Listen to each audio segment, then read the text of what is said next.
Сәлеметсіздер ме студенттер? Бүгінгі сабақ тақырыбы аккумулятор батареялары.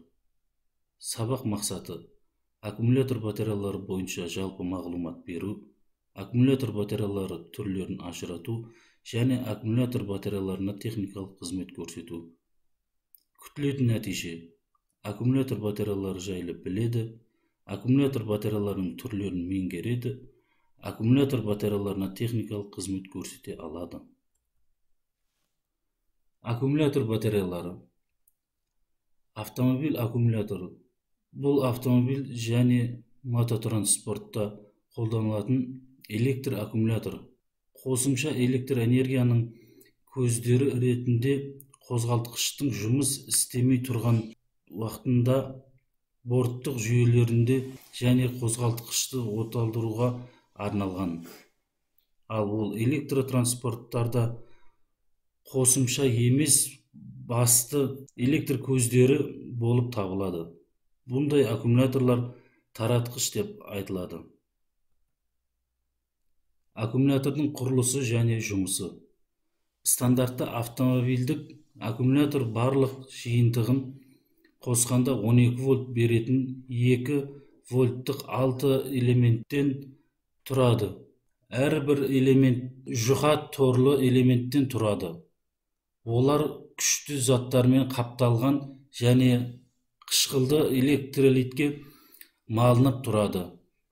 Теріс қабықшалар ұнтақ қорғасынмен қапталған, ал оң қабықшалар қорғасынның тотығымен қапталған. Аккумуляторға жүктеме бергенде оң заттар күкірт қышқылындағы электролитпен химиялық әсерге түсіп электр тоғын өндіреді. Бұл кезде қабықшалардың бетіне қорғасынның ерітіндісі отырады және электролит ақырындап сіңіріле бастайды. Ал аккумулятордың қуатындағы бұл әсер керісінше жүреді. Аккумулятордың тоқ күші орнына келе бастайды. Басты мінездемелер. 6 вольт 1940 жылдардың аяғында дейін барлық автомобильдердің электрқұрылғыларына 6 вольттық болады. Қазіргі таңда 6 вольт кернеудегі аккумуляторлар тек қана өте жеңіл мототехникаларда қолданылады. 12 вольт қазіргі барлық жеңіл автомобильдерде, жүк автомобильдерде және бензиндік қозғалтқыштарды бар автобустарда. Сонымен қатар осындай кернеумен аккумуляторлар көптеген мотоциклдарда қолданылады. 12 вольт дизельдік қозғалтқыштарды бар, 24 вольт дизельдік қозғалтқыштары бар ауыр жүк машиналарда, троллейбустарда, трамвайларда және дизельдік қозғалтқыштары бар әскери техникаларда қолданылады. Аккумулятордың құрылысы. Жеке қақпақтары бар аккумулятор батареялары. Аккумулятор батареяларының атаулары.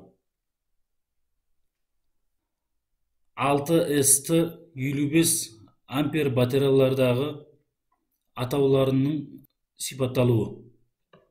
6 батареяларының ішіндегі аккумулятордың саны жеңіл автомобильдер бұл сандар тұрақты болады. Өйткені оларда 12 вольттық батареялардың қолданылады. S-ті бұл батареяның стартерлік түрі деп аталады. Бұндай батареялардың түрлерінде көп тоқтың қоры болады. Олар қозғалтқышты іске қосу үшін электр тоғын ең көп тұтынуыш стартерді айналдырады. 55 ампер сағатпен AS өлшенетін батареялардың сыйымдылығын неғұрлым көп болса, соғұрлым көпке шыдайды. Батареяларының сыртқы қабынның қандай материалдардан жасалынып көрсетіледі. Көбінесе А әріппен жартылай жылтыр пластмассымен политерлермен белгілейді. Жеке қақпақтары бар аккумулятор батареялары. Жалпы құятын бір қақпағы бар аккумулятор батареялары. Аккумулятордың құрылысы.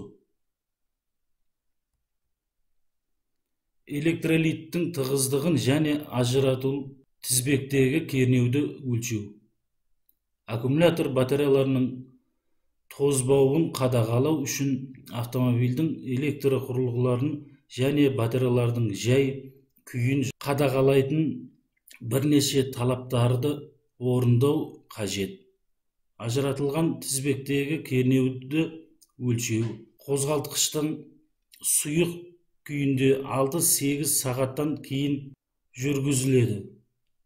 Кернеу батареялардың шығарыларында вольтметр арқылы өлшенеді. Аэрометр. Аккумуляторды қуаттайтын құрылғы. АКБ-ның сақтау тәсілдері. Құйылған батареялардың екі жағдайда сақтауға болады. Жаңа батареяларды жұмысқа қосу алдында сақтау.